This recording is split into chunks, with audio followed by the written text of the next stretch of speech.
Good morning everybody. আমরা model question ব্যাংকের আমরা অ্যাটমিক স্ট্রাকচার নিয়ে আমরা গত দুটো ক্লাসে আলোচনা করেছি পরমাণু গঠনের পর। আজকের আর একটু আলোচনা করব, সেটা হচ্ছে তোমরা কোশ্চেন ব্যাংক খুলে দেখো 24 নম্বর কোশ্চেনটা যেটা রয়েছে, Li2 প্লাসের প্রথম কক্ষপথের শক্তি x কিলো জুল পার মোল, তৃতীয় কক্ষপথের শক্তি কত? দেখো আমরা কি জানি, E3 equal to E1 by n square. তো এটা তো x, এটা 3 স্কয়ার, তার মানে x by 9 kilo joule per mole, that is right answer. তোমরা মিলিয়ে নেবে, বুঝেছে? অর্থাৎ B is the right answer. 25 দেখো 25, প্রদত্ত কোনটি রিডবার ধ্রুবক? তোমরা অলরেডি জানো রিডবার ধ্রুবককে আমরা কি জানি, r equal to 2 pi square m e to the power 4 by ch cube. কোনো অপশনের সঙ্গে মিলছে? কোনো অপশনের সঙ্গে মিলছে? তাহলে option B the right answer, তাই তো? 26 দেখো, এটা দেখো বাবা, 200 ন্যানোমিটার তরঙ্গ দৈর্ঘ্য বিশিষ্ট ফোটন এবং 400 ন্যানোমিটার তরঙ্গ দৈর্ঘ্য বিশিষ্ট ফোটনের শক্তির অনুপাত কত? দারুণ। দেখো আমরা কি জানি, দেখো কত ইজি, দেখো কত ইজি আমি বলছি, কোনো calculation, no calculation. E equal to কি হয়, এইচ নিউ, তাই তো? সমান এইচ ইন্টু সি বাই শক্তির সঙ্গে তরঙ্গ দৈর্ঘ্য সমানুপাত না ব্যস্তানুপাত?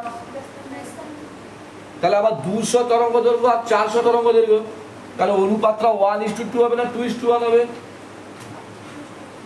2:1 হবে না? প্রথমে 200 আছে, তারপর 400, ব্যস্তানুপাত হলে 400:200, দ্যাট ইজ 2:1। মিলিয়ে নাও তোমরা, অ্যান্সারটা মিলিয়ে নাও।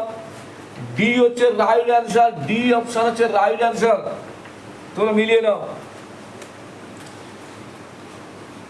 27 দেখো, 27, হাইড্রোজেন পারমাণবিক বর্ণালীর বামার শ্রেণীর প্রথম রেখাটির তরঙ্গ দৈর্ঘ্য, প্রথম তরঙ্গ দেখো 1 বাই ল্যামডা ইকুয়াল টু কি জানি, r into 1 by n1 square by 1 by n2 square.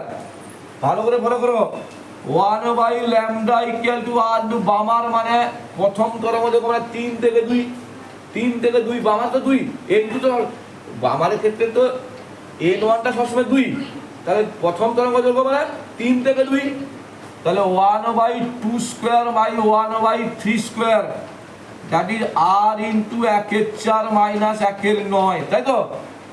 তাহলে 1 by lambda equal to r into কত, 36 রসাগু তো, তাহলে 5/36 তো, তাহলে অতএব ল্যামডা ইকুয়াল টু 36/5r, উল্টি হবে তো? 1 বাই ল্যামডা সমান 5r বাই 36, তাহলে ল্যামডা কত, 36/5r। দেখো কোন অপশনটার সঙ্গে মিলছে, দেখো। ও দাদা, এখানে সব সেন্টিমিটার এর বার আছে, মানে ওইটা হবে 36/5r আছে কোনটা? দেখো এইটাই হচ্ছে কোশ্চেন ব্যাংকের মহা ভুল। এটা এই যে 1 বাই ল্যামডা এইখানটা দিয়ে অপশনটা রেখে দিয়েছে, কিন্তু 1 বাই ল্যামডা তো তরঙ্গ দৈর্ঘ্য নয়। তুমি এই নিশ্চিত করে তুমি দেখো ডি অপশনটা অ্যান্সার আছে, দেখো আছে, আছে তো টেনশন, কিন্তু এটা তো 1 বাই ল্যামডার মান, তাহলে ল্যামডার মান অ্যাকচুয়ালি তো হওয়া উচিত ল্যামডা ইকুয়াল টু 36/5r, এইটাই তো তরঙ্গ দৈর্ঘ্য। তবে আমি এইটা তাও বলছি কোশ্চেন ব্যাংকে ঠিক আছে, তার কারণ এটা হলে হতো সেন্টিমিটার, কিন্তু দেখো অপশানগুলো আছে সেন্টিমিটার ইনভার্স আছে, দেখো আছে না? তাহলে option D is the right answer,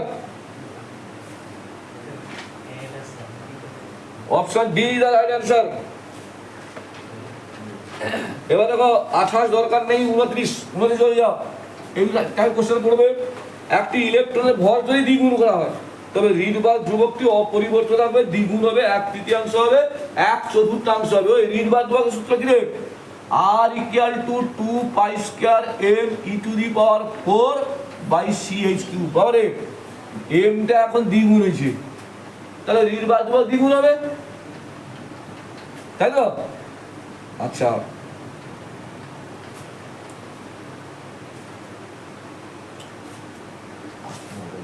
সময় হয়ে যাবে। ঠিক আছে, তোমরা এই পর্যন্ত ভালো করে ফলো করো। এর পরের দিন আমি আবার 50টা কোশ্চেন নিয়ে আসবো। ততক্ষণ তোমরা বন্ধুদের মধ্যে শেয়ার করো এবং সাবস্ক্রাইব করো।